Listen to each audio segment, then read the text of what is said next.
नमस्कार, मैं हूँ जगदीश शर्मा। आप देख रहे हैं बीएनसी मीडिया चंडीगढ़। मैं इस टाइम सेक्टर 40 में हूँ और मैं आपको एक ऐसे शख्स से मिला रहा हूँ जिनके पूरे ट्राई सिटी में नाम है। जाने मानी हस्ती उत्तराखंड के रहने वाले हैं और ख़ुद अपना परिचय देंगे। वैसे तो ये किसी परिचय के मोहताज नहीं हैं। हर किसी काम में, छोटे बड़े काम में किसी की मदद करनी हो, कुछ करनी हो, तिवारी जी को खाली मिस कॉल भी अगर इनको चले जाए, क्योंकि मैंने इनको खुद आजमाया हुआ है और इनके बारे में लोग जानते हैं। स्पेशली आज चंडीगढ़ में चुनाव है और तिवारी से पूछता हूँ किस टाइप का माहौल है, परिचय बताएंगे, किस टाइप के लोगों की सेवा करते हैं। सर, हमारे चैनल में आपका बहुत बहुत स्वागत है। सर धन्यवाद आपका। मैं अशोक तिवारी, राष्ट्रीय प्रवक्ता श्री हिंदू तख्त, राष्ट्रीय महासचिव अखिल भारतीय हिंदू सुरक्षा समिति। हम लोग ब्रह्मलीन स्वामी जगत गुरु पंचानंद गिरी महाराज जी के दिशा निर्देशों पे काम कर रहे थे। देश की एकता और अखंडता बनी रहे उसके लिए काम कर रहे थे और हमेशा उसी कड़ी में आगे काम करते रहेंगे। आज चंडीगढ़ में अलग अलग जगह हम लोग घूमते रहे, पूरा दिन घूमते रहे। मुद्दा चुनाव का आया, हमने सवाल किए पार्टियों से, जिन पार्टियों ने 10 साल राज किया, क्योंकि पब्लिक का सवाल करना बनता है। तो उस मुद्दे पर किसी पार्टी ने बात करनी नहीं चाहिए। हमने संजय टंडन से जी भी कहा कि आप आइए, मंच पर आइए, खुला मंच लाइए, पब्लिक से बात करिए। पब्लिक की समस्याएं क्या है चंडीगढ़ के अंदर? पब्लिक की समस्याएं थी बेरोजगारी, महंगाई, सड़कें टूटी हुई है, जो बिजनेसमैन है वो प्रताड़ित हुआ पड़ा है, मलकाना हक नहीं मिला लोगों को। ऐसी बहुत सारी चंडीगढ़ की जो लिस्ट है, बहुत लंबी लिस्ट है हमारे पास चंडीगढ़ की। तो लगातार हम बात करते रहे, लेकिन उस पर कोई बात नहीं। बात ये होती रही कि राम मंदिर, हम वही मुद्दे पे आते हैं जिसकी वो बात करते हैं। राम मंदिर, राम मंदिर कोई मोदी जी ने नहीं बनाया। राम मंदिर एक कोर्ट का फैसला था। जब कोर्ट का फैसला आया तो उसको उन्होंने अमेंडमेंट करके, सरकार का काम होता है कि उसको लागू करना, उन्होंने वो काम कर दिया। लेकिन आज भी कुछ लोग ये कह रहे हैं कि राम मंदिर मोदी जी ने बना दिया, राम मंदिर मोदी जी ने। राम मंदिर मोदी जी की ही देन नहीं है, ये हमारे देश की जनता, जो 140 करोड़ जनता है, उनकी देन है। उनके सबके पैसों से मिला। कहीं भी 1 रुपए का कहीं बीजेपी सरकार फंड दिखा दे कि हमने फंड दिया, कहीं भी उस पर आम पब्लिक का पैसा लगा हुआ है। फिर भी वो लोग ये मंदिर पे हम कब तक लड़ते रहेंगे? मंदिर पे कब तक हम बात करते रहेंगे?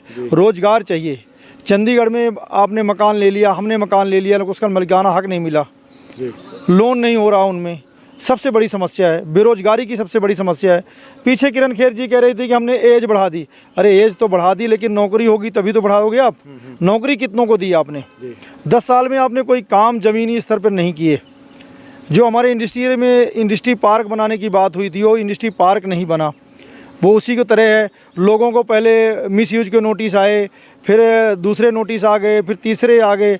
अभी थोड़े दिन पहले ही जो है एक नोटिस आ गया उनको, सभी को, हमारे जो फायर सेफ्टी का आ गया। अरे भाई थोड़ा सा सब्र कर लो। उसके बाद कूड़े का आ गया, 23,000 रुपये कूड़े का 1 साल का। कई लोग ऐसे हैं इंडस्ट्री में जो ऑफिस में आते हैं, सिल्वर फाइल में रोटी लेके आते हैं और सिल्वर फाइल भी वापस ले जाते हैं। 23,000 रुपये 1 साल का कूड़े का बिल। कितनी बड़ी मार हुई। पानी का बिल था, पानी के बिल में अभी मुझे थोड़े दिन पहले ही जब हमने पूछा कि भाई पानी का बिल इतना से इतना आता है, ये क्यों इतना ज़्यादा आ गया? बोले भाई साहब जो सीवरेज सेस है, 30% सीवरेज सेस है इसमें। कैसे ठगा, कैसे तरीके से ठगा है। पार्किंग, आप शहर की पार्किंग व्यवस्था देखिए, गाड़ी खड़ी कर दीजिए और लिखा गाड़ी तो पार्किंग में खड़ी है, लेकिन चोरी हो जाए तो ठेकेदार की जिम्मेवारी नहीं है। तो भाई ठेकेदार पर्ची क्यों काट रहा है? जिम्मेवारी कौन लेगा? हमने गाड़ी पार्किंग में खड़ी की, पार्किंग से हम बाहर शॉपिंग करने के लिए इसलिए खड़ी है कि सुरक्षित खड़ी है। फिर तो पुलिस ले जाए, अच्छी बात है, कम से कम पता कि पुलिस लाइन में खड़ी है, चालान करवा के आ जाएंगे। तो जिम्मेवारी नहीं है। डबल हो गया। 26 मंडी में 6 से 7 महीने जो है तो एक ठेकेदार ने लगातार वहाँ पे पर्चियाँ काटता रहा। सभी वीआईपी, सभी बीजेपी के लोग जाते रहे। यहाँ तक हुआ कि मेयर के ऊपर आरोप लगा कि वो लोग मेयर के लोग थे। उसके ऊपर कार्रवाई नहीं हुई, लीपापोती होगी। करोड़ों रुपये सरकार का जो है तो ठगा गया। पार्किंग में आते हैं हम। पार्किंग में एक आदमी, मेयर को जब 10 साल इन्होंने कमेटी चलाई अभी एमसी, तो एक आदमी आता है, वो आदमी जो है तो डुप्लीकेट चेक सारा कुछ सिस्टम दे के चला जाता है और उसके बाद 100 करोड़ 200 करोड़ रुपए जो है तो वो गायब हो गया। वो एफआईआर किसके ऊपर होती है? जो उसका एक नुमाइंदा था, जो एक छोटा सा वर्कर था उसका। थोड़े दिन पहले ही आप लोग देखिए कि यहाँ पे 700 से 800 कर्मचारी जो है तो निकाले गए, सफाई में धांधली थी। एफआईआर किसके ऊपर होती है? एक जेई के ऊपर। तो ये इस तरह से करप्शन है। आज जब टंडन जी बोल रहे थे, मैं किसी पार्टी का नुमाइंदा नहीं हूँ, लेकिन देश हित के लिए हम लोग बात करेंगे, अपने युवाओं के लिए बात करेंगे। मैं भी युवा हूँ कि रोज़गार तो लेकर आओ। हम जैसे चुनाव अभी हो गया सर, अभी आपको क्या लगता है कि कितना, अभी दोपहर का मेरे ख्याल से 3 बजने वाला है, तो आप अलग अलग बूथों पर गए भी होंगे, आपको कैसा माहौल लग रहा है? देखिए अभी जो है तो पूरा बदलाव में है जी। चंडीगढ़ में। मैं पूरा मतलब 10 से 15-20 बूथ में घूम चुका हूँ, तो बदलाव की ओर चल रहा चंडीगढ़। चंडीगढ़ की जनता ने पहले ही मन बना लिया था जी। कि जो सांसद ये कह रही है कि जो वोट नहीं देगा उसको छित्तर मारेंगे। 8 साल का कार्यकाल टंडन साहब का रहा जब प्रधान थे ये। उन्होंने उस कार्यकाल में क्या काम किए? 5 साल जो है तो किरण खेर जी भी वहाँ पे एमसी अपने सांसद थी और एएमसी में जाते थे जो प्रधान। तो क्या किया इन्होंने? इनके प्रधान ने ही पीछे जो है जो कूड़े का बिल आया हाउस में पास किया और भेज दिया, और वो पास होकर आ गया, सभी को 23,000 रुपये लग गया। फिर दूसरी चालाकी क्या कि इन्होंने पब्लिक के साथ में, पिछला तो 23,000 लग गया, लेकिन अभी इस बार का इन्होंने एमसी में कह के ऑफिसरों से 23,000 और नहीं लगाए। 46,000 रुपये जो है कूड़े का 2 साल का हम लोग दे रहे हैं। प्रॉपर्टी टैक्स बढ़ा दिया। तो कहीं ना कहीं जो मार है वो सब बिजनेसमैन को लगी, और हमारे पैसों से लोग जहाज़ में घूम रहे हैं। तो पब्लिक जो है अब इसको सहन नहीं करेगी। पब्लिक त्राही त्राही हो रही है। हम लोग जो इनके खिलाफ बोलता है उसके ऊपर ईडी, सीबीआई अलग अलग एजेंसियां भेज देते हैं, पुलिस केस करवा देते हैं। यहीं आप थोड़ी सी दूर चले जाइए, 10 किलोमीटर की दूरी है, माता मनसा देवी का विशाल मंदिर है। बीजेपी की सरकार रहते हुए खट्टर साहब उसके चेयरपर्सन है उस कमेटी के। ज्ञानचंद गुप्ता जी है वाइस चेयरमैन है जो सारी मीटिंग करते हैं। वहाँ पे एक जजिया टैक्स लगाया बीजेपी सरकार के द्वारा। जब आप किसी बच्चे का मुंडन करवाना है तो पहले 500 रुपये की सरकारी पर्ची। पार्किंग में अगर गाड़ी खड़ी करनी है तो 20 रुपये की सरकारी पर्ची। अगर आपने नई गाड़ी ली, नई गाड़ी की पूजा करवानी है तो पहले 1100 रुपये सरकारी पर्ची।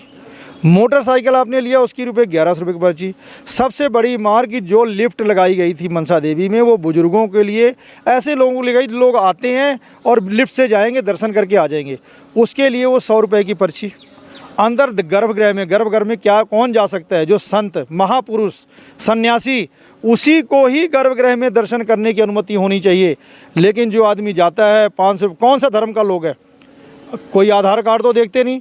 कल को कोई मुस्लिम चला जाए, कोई क्रिश्चियन चला जाए, गर्भगृह में बैठ के कोई वेद भी कर दे, फिर ये लोग कहेंगे कि देखो जी उस जाति का आदमी जो है तो वेद भी कर दिया। ये वेद भी खुद करवाते हैं। टंडन साहब की 3 दिन पहले एक वीडियो वायरल हुई जिसमें फास्टर था राजेंद्र कुमार, उसके ऊपर रेप के आरोप लगे, FIR दर्ज की, हम लोगों ने लड़ाई लड़ी। ऐसी क्या टंडन साहब की मजबूरी थी कि आपने उनको बुलाकर समर्थन लिया? हम हिंदुत्व की बात करते हैं, आप सनातन की हिंदुत्व की बात करते हैं, तो आप हिंदुत्व में अड़क रहिए। क्यों आपने मुस्लिम लीग बनाया? क्यों आपने क्रिश्चियन कम्युनिटी लीग बनाया है? आपने, हम आपके साथ खड़े थे। लेकिन जब आपने हमें पीछे रखकर आपने अपनी राजनीतिक विचारधारा को बढ़ाने की कोशिश की, सबको लीग बना, हम आपस में लड़ते रहे और आप मलाई खाते रहो, ऐसा नहीं चलेगा। हमारा देश सर्वधर्म देश है, सभी को बराबर अधिकार है। आज जो देश है वो वोट से चोट पहुंचा रहा है, और आने वाला समय जो है तो बदलेगा। इस तरह की राजनीति नहीं चलेगी, एक दूसरे के ऊपर आरोप प्रत्यारोप। Thank you sir. ये थे अशोक तिवारी जी, इन्होंने पूरी, क्योंकि इनको पूरी नॉलेज है चंडीगढ़ की, पंचकुला की, एक एक बारीकी से उन्होंने नॉलेज सबको जानकारी दी है।